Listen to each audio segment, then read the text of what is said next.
Ang hirap! Kasi kahit anong gawin mong intindi, kahit gaano ka pa kapasensyoso, paulit-ulit ka pa ring niloloko, paulit-ulit ka pa ring binibigo. Tapos kapag nahuli mo, kapag pagod ka na, isang salitang sorry lang ang sasabihin nila.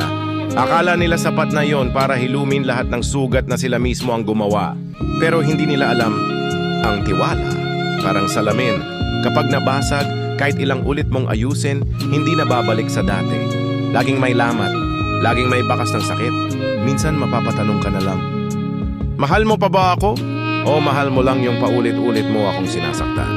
Kasi alam mong hindi kita basta-basta kayang iwan, pero darating din pala sa punto na kahit gaano mo siya kamahal, kapag puno ka na, kapag pagod ka na, natututo ka ring lumayo.